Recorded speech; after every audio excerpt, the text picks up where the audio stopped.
Hello and welcome to an IFS officer. Today we'll talk about what is Rwanda policy of UK. तो basically ये क्या है कि थोड़ा अभी कोर्ट ऑफ अपील में केस जा चुका है एंड उन्होंने ये इस डिसीजन को इस डिसीजन के अगेंस्ट है वो कि this policy is against the people who are like migrating into the UK.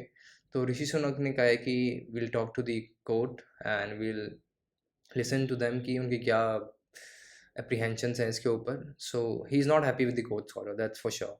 तो आज इस वीडियो में हम बात करेंगे कि रवांडा पॉलिसी ऑफ यूके है क्या, why was it implemented, and क्या और भी अधिक कंट्रीज़ हैं जो इस ऐसी पॉलिसी को अपनाती हैं जो कि इलीगल माइग्रेंट्स को डिपोर्ट करती हैं किसी थर्ड वर्ल्ड कंट्री में।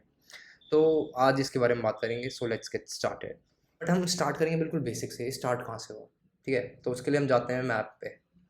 So this is the map, this is the world map, और ये है हमारा ग्रेट कंट्री इंडिया। अब यहाँ पे आप देखोगे नॉर्थ वेस्ट पे या फिर मिडल ईस्ट पे देखो, तो यहाँ पे मिडल ईस्ट कंट्रीज़ हैं, Saudi Arabia, Yemen, Oman and central Asian countries हैं जैसे कजाकिस्तान, उज़्बेकिस्तान। नाउ हमें फोकस करना है इस एरिया पे। कैन यू सी, ये वाला एरिया, ये है मेडिटेरियन सी। अब जो सारी ट्रेजिडी होती है ना, लाइक जो आपने रिसेंटली सुना होगा, पाकिस्तान के जो इलीगल माइग्रेंट्स की बोट डूब गई थी, वो भी यहीं हुई थी। होता क्या है ना कि अफ़गानिस्तान, पाकिस्तान, यहाँ से इलीगल माइग्रेंट्स आते हैं, लाइक बेटर लाइफ के उसमें, कि हम एक बेहतर ज़िंदगी बता पाएंगे वहाँ पे जाके यूरोप में। सो कैसे ना कैसे करके वो यहाँ तक पहुँच जाते हैं, लाइक लेबनान में या फिर टर्की में, सीरिया में, ये जो मेडिटेरियन सी की बाउंड्री है, इधर इधर ये वाली। तो यहाँ तक पहुँचने के बाद वो ये जो स्मगलर्स होते हैं उनको पैसे देते हैं। आई मीन वो चार्ज ऑब्वियसली कम रेट में करते हैं, बट उन स्मगलर्स को पैसा देके कैसे ना कैसे करके ये या तो फिर इटली या फिर ग्रीस या फिर स्पेन या फ्रांस यहाँ जाते हैं मोस्टली। और यही हमने देखा है कि बहुत 2012-13 से क्या हो रहा है कि जो इलीगल माइग्रेंट्स की सिचुएशन है वो बढ़ती जा रही है यूरोप में। It's because of this route, कि यहाँ से शुरू होता है वो चीज़, तजाकिस्तान, अफगानिस्तान, पाकिस्तान, फिर आते हैं यहाँ से मेडिटेरियन सी, और यहाँ से जाते हैं सीधा फ्रांस में। तो ये रूट है उनका बेसिकली। तो यहाँ से कई कबार अब इस मेडिटेरियन सी से गुजर के यहाँ फ्रांस पहुँचते हैं। अब हो क्या रहा है ना कि ये नंबर बढ़ता ही जा रहा है। लाइक हमने देखा है कि पहले अफ़गानिस्तान में क्या हुआ अभी रिसेंटली, उससे पहले हमने देखा कि सीरिया में क्या हो रहा है, लेबनान में क्या हो रहा है। अभी पता है कि आपको एक्सप्लोजन हुआ था एक साल पहले लेबनान में। उसके बाद सीरिया में क्या हो रहा है, इराक में क्या हो रहा है। तो मतलब ये थोड़ी अनस्टेबल कंट्रीज़ हैं यहाँ पे आसपास। ईरान में आपको पता है क्या हो रहा है, पाकिस्तान की सिचुएशन पता है अभी रिसेंटली क्या हुआ था। तो ये सारी कंट्रीज़ के जो सिटीजन्स हैं वो चाहते हैं कि एक बेटर लाइफ मिले, तो इसलिए बेटर लाइफ की खोज में वो जाते हैं यहाँ पे यूरोप में। और उस केस में क्या हो रहा है कि इन पे प्रेशर बढ़ रहा है इन कंट्रीज़ पे, कि they have to share the resources of the country with the illegal migrants. और फिर ये थोड़े उदारवादी कंट्रीज़ भी कहती हैं अपने आप को, और ये एक्सपेक्ट क्या, ये सब चीज़ लेते हैं लाइक अपने देश में माइग्रेंट्स भी लेते हैं, रेफ्यूजीज़ भी लेते हैं, बहुत सारी चीज़ लेते हैं। तो ये एक्सेप्ट करते हैं खुले दिल से। But that's not the case with Poland, उसका बाद में बताऊंगा मैं पोलैंड ने कैसे टैकल किया इस चीज़ को। तो यहाँ पे जाते हैं, और फिर अभी हमने देखा है कि यही सिचुएशन है कि फ्रांस ने मना किया है कि हम जो यहाँ से इलीगल माइग्रेंट्स आते हैं उनको डिपोर्ट करेंगे रवांडा में। अब फ्रांस ने सोचा कि why not deport these illegal migrants और refugees to a third world country, और इसके लिए उन्होंने चुना रवांडा को। ये बताऊंगा क्यों रवांडा को चुना, बट पहले देख लो रवांडा है कहाँ पे। ये फ्रांस है। अब when you come in to the middle of the African continent, आपको मिलेगा रवांडा यहाँ पे, ये रहा। तो यहाँ से इन्होंने सीधा कर दिया इनको यहाँ पे शिफ्ट। एंड आप सरप्राइज होंगे जान के कि इसके पैसे कौन देगा। इसके पैसे भी फ्रांस ही पे करेगा। मतलब पैसे भी फ्रांस पे करेगा, और जो इलीगल माइग्रेंट्स ये सब चीज़ मचा रहे हैं फ्रांस में, वो भी वो सहेगा। देख रहे हो कितनी बड़ी हिपोक्रेसी है वर्ल्ड की। बट खैर जो है तो है। एंड एक चीज़ आप सोच रहे होंगे कि सर, ये इतने ज़्यादा उदारवादी बनते हैं बट क्यों, जब इनकी खुद की कंट्री सफ़र कर रही है।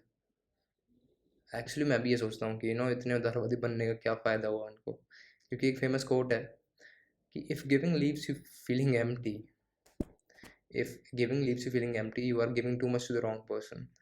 अब जितना ये करते हैं इन असाइलम सीकर्स के लिए और इलीगल माइग्रेंट्स के लिए, इनको फ़ायदा आई थिंक 2 से 3% होता है, एंड नुकसान इनका 80 to 90% होता है। पूरी इकोनॉमी डाउन चली जाती है, और दंगे होते हैं, फंड्स नहीं बचते बाकी लोगों के लिए, पीसफुल कंट्री से कहाँ चले जाते हैं। और I mean we all know कि हम सब शॉक्ड है कि यार ऐसे इतने डेवलप्ड कंट्री में ऐसे दंगे हो कैसे सकते हैं। अच्छा, ये तो हो गया, हमने फ्रांस की बात कर ली। अब हम यूके की बात करते हैं कि यूके में कैसे असाइलम सीकर्स और रेफ्यूजीज आते हैं। ये आप देख रहे हो, यहाँ पे अफ्रीकन कोस्ट है, ये अफ्रीकन कोस्ट है आपके सामने। अब ये जो है मोरक्को हो गया, वेस्टर्न सहारा हो गया, यहाँ से क्या होता है, जनरली लोग बोट पे बैठ के ऑल द वे यहाँ से जाते हैं इधर, इंग्लिश चैनल को पार करके यूके में। या फिर क्या होता है कि जो फ्रांस के जो फ्रांस में इलीगल माइग्रेंट्स होते हैं, वो घूम घूम के लाइक इनलैंड कंट्रीज़ के अंदर से थ्रू द कंट्री वो पहुंच जाते हैं यहाँ बॉर्डर पे, और फिर तब वो चले जाते हैं कहाँ पे, यहाँ इंग्लिश चैनल।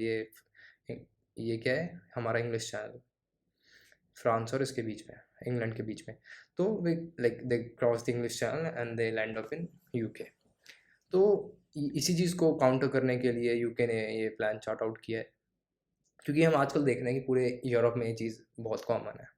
लाइक यहाँ से मोरक्को से, और वेस्टर्न सहारा, अल्जीरिया, यहाँ से जाते हैं स्पेन में, पोर्चुगल में, और फिर यहाँ से होते हुए और कुछ लोग सीधा बोट लेके यहाँ से ऐसे पूरा ट्रैवल करते हैं लंदन की तरफ। उन लंदन की इमेज लोग के दिमाग में बहुत ज़्यादा बढ़िया है, कंपैरेटिवली टू दिस। लंदन की सॉफ्ट पावर ज़्यादा है compare to any other country in UK. May be France की थोड़ी बराबर होगी, बट कंपैरेटिवली लंदन की बहुत ज़्यादा अच्छी सॉफ्ट पावर है, तो मोस्टली लोग वहीं प्रेफर करते हैं जाना। तो इसलिए भी सी कि बहुत सारे अफ्रीकन कॉन्टिनेंट से और बहुत सारे एशियन से, वो यहाँ से भी आने के बाद like even after landing in Italy and Greece, उसके बाद भी वो ट्रैवल करते हैं ताकि वो लंदन पहुँच जाए। अब आप ये कहो कि इन कोर्ट ने इसको रिवर्स क्यों किया ऑर्डर को। देखिए, इट्स मेरे लिए तो बहुत शॉकिंग चीज़ है कि ये ऐसा कर लेते हैं अपने कंट्री में, अपने कंट्री की सिक्योरिटी को दाव पे रख के। हाई कोर्ट ने कहा है, इन्होंने इनिशियली ये प्लान चार्ट आउट किया था 2022 में रवांडा के साथ, जो इन्होंने साइन किया था डील। उसके बाद इन्होंने अब जो पहला बैच था वो भेज चुके थे 2022 में ही। अब जो सेकंड बैच भेजने वाले थे, उससे पहले एक हाई कोर्ट की किसी ने अपील कर दी कि कि ह्यूमन राइट्स का वायलेशन हो रहा है एंड वगैरह वगैरह। तो हाई कोर्ट ने दोबारा इसको जांच किया, एंड इस बार उन्होंने अपने जो पुराना डिसीजन था कि रवांडा एक सेफ कंट्री है इन रिफ्यूजीज के लिए, तो उसको ओवरटर्न कर दिया by 2-1 majority. You can see here कि it was overturn by 2-1 majority. कि क्यों उन्होंने ऐसा करा? देखिए, बहुत ज़रूरत है इंग्लैंड में इस चीज़ की, क्योंकि आप देखो कि एवरी ईयर जो नंबर ऑफ पीपल क्रॉस कर रहे हैं इंग्लिश चैनल को बोट्स में and they are seeking asylum, वो बढ़ते ही जा रहे हैं। लाइक 2019 में फिगर कुछ 5000 के 2000 के अराउंड था, 2020 में पेंडेमिक के बाद तो एक ह्यूज स्पाइक आया है, और लास्ट ईयर 2022 में 40,000 से भी ज़्यादा लोगों ने इंग्लिश चैनल क्रॉस किया। Can you imagine? अब ये तो खाली वो लोग हैं जिन्होंने इंग्लिश चैनल क्रॉस करके यूके में जाने की कोशिश करी है। अब सोचिए कि कितने जो माइग्रेंट्स हैं वो पाकिस्तान, अफगानिस्तान ऐसी कंट्रीज से डायरेक्टली जा रहे होंगे, ये कहाँ पे, यूरोप में, लाइक फॉर एग्जांपल इटली में, फ्रांस में। तो वो नंबर लाखों में है, लाखों में। तो इसलिए इन्होंने कहा है कि ये बहुत ज़रूरी है इस लॉ को लाने के लिए कि हम किसी थर्ड वर्ल्ड में रिपोर्ट करें। And can you imagine UK is paying for this? मेरे को तो अभी तक हैरानी हो रही है कि सपोज करें कि आपकी कंट्री में कोई आ रहा है और उसको आप जगह दे रहे हो, और ऊपर से उसको डिपोर्ट कर रहे हो, और उसका खर्चा भी उठा रहे हो, और उसके बाद ह्यूमन राइट्स वाले आपके ऊपर ही कर रहे हैं कि आप क्या कर रहे हो, ये क्यों रिपोर्ट कर रहे हो उनको, उनका ह्यूमन राइट्स का क्या मतलब। हिपोक्रेसी की लेवल होता है वो, आई थिंक इसमें क्रॉस कर चुके हैं ये लोग जो ह्यूमन राइट्स वाले हैं। आई मीन पहले तो मैं कहूँगा hats off to UK and France की वो इतना गरीमत दिखाते हैं और पूरा एक लॉ लाते हैं इस चीज़ के लिए कि हम इनको डिपोर्ट करेंगे और फिर खर्चा भी खुद उठाएंगे। ये बड़ी हिम्मत वाला काम है कि खर्चा उठाना उनके लिए। तो देखिए, बताता हूँ आपको कितना कॉस्ट लगेगा यूके को इसमें। अभी तक यूके ने रवांडा की गवर्नमेंट को 140 मिलियन यूरो दे चुके हैं, और ये तो एक इनिशियल कॉस्ट थी कि हाँ, ये प्लान चार्ट आउट कर रहे हैं, पहला बैच आ रहा है, उसके लिए अभी रखिए, बाद में हम आपको देते रहेंगे। और जो यूके की असाइलम सिस्टम है ना पूरा, कि जैसे रेफ्यूजीज आते हैं उनको होटल में रखने का खर्चा वगैरह वगैरह, जो भी उनको रहने खाने का खर्चा, उनका देख रेख का, पुलिस वगैरह वहाँ होती है, सिक्योरिटी, एवरीथिंग, 3 बिलियन यूरोज एक साल के। आई मीन, थैंक गॉड यार इंडिया यूरोप में नहीं है। आई मीन हमारे इतने पैसे तो इसी में खर्च हो जाते हैं, तो हम जनता को खिलाते क्या, हम डेवलपिंग कंट्रीज हैं, हमारे लिए तो it's like very much difficult. So इतनी ज़्यादा कॉस्ट यूके को बियर करनी पड़ रही है खाली जस्ट फॉर असाइलम सीकर्स। अब कैन यू इमेजिन कि इतना पैसा अगर ये किसी और चीज़ में, मान लो कि अब ये हीट वेव से जूझ रहे थे, कि इंफ्रास्ट्रक्चर रिबिल्ड करने में लगाते, या फिर और बहुत सारी अपनी यूनिवर्सिटीज़ को, मतलब जो भी है सोशल कॉज के लिए लगाते, तो कितना इफेक्ट होता उस पर, यूके पे, इस पैसे का। बट अब ये सारा पैसा इसमें जा रहा है। तो आई मीन ये एक हार्श रियलिटी है जो हमें फेस करनी पड़ेगी, क्योंकि ऐसा कुछ नहीं है कि ये सही है गलत है, इस पे डिबेट हो सकती है कि सही भी है गलत भी। तो अब एक क्वेश्चन आता है कि वाई रवांडा, यूके ने चूज़ क्यों किया रवांडा को? देखिए, इसका सिंपल से रीज़न है क्योंकि इन्होंने पहले ट्राई किया बहुत सारी कंट्रीज़ के साथ। जैसे यहाँ पे मेंशन है, आप देख सकते हो कि एस्केंशन आइलैंड ट्राई किया था पहले साउथ अटलांटिक ओशन में, फिर अल्बानिया, घाना। इनका आपको पता ही है कि रिकॉर्ड कैसा है अल्बानिया और घाना का, कि यू नो ह्यूमन राइट्स को लेके। उसके बाद इन्होंने जिब्राल्टर को भी देखा था, but at the end Rwanda पे घूम फिर के इनको आना पड़ा, क्योंकि that was the most promising country उनके अकॉर्डिंग। क्यों? क्योंकि पहली चीज़ तो, एक तो डेनमार्क और रवांडा की पहले से पॉलिसी है माइग्रेंट्स को लेके, कि डेनमार्क रवांडा को भेज सकता है माइग्रेंट्स, बट आज तक उसने कोई भेजे नहीं है। और सेकंड, कि रवांडा का एक बहुत अच्छा कल्चर है कि इन्होंने कि असाइलम सीकर्स को अपनाया है। लाइक आप देख सकते हो कि hosting an estimated 1,27,163 refugees and asylum seekers. Rwanda has shown that it is hospitable towards refugees and experience as a host. तो इनको काफ़ी एक्सपीरियंस है इस चीज़ में, और ये इन्होंने बहुत सारे रेफ्यूजीज़ ओवर द वर्ल्ड अपनाए हुए भी हैं। तो इसलिए ये one of the favourable countries था यूके के लिए, कि जो सीकर्स आ रहे हैं, असाइलम सीकर्स, उनको रवांडा में डिपोर्ट करें। तो देखिए, ये कोई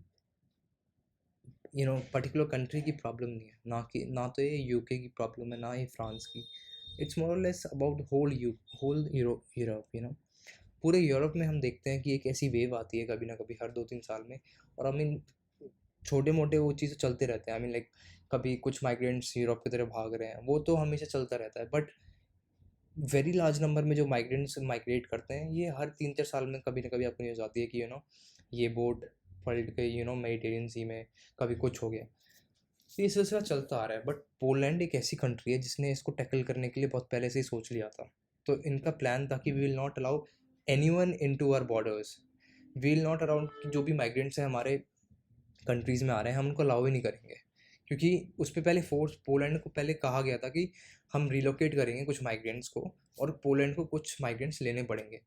but Poland was very vocal about it कि मेरे को माइग्रेंट्स लेने ही नहीं है, आप कुछ भी कह लो, हम ये चीज़ फैसला आपका नहीं मानेंगे।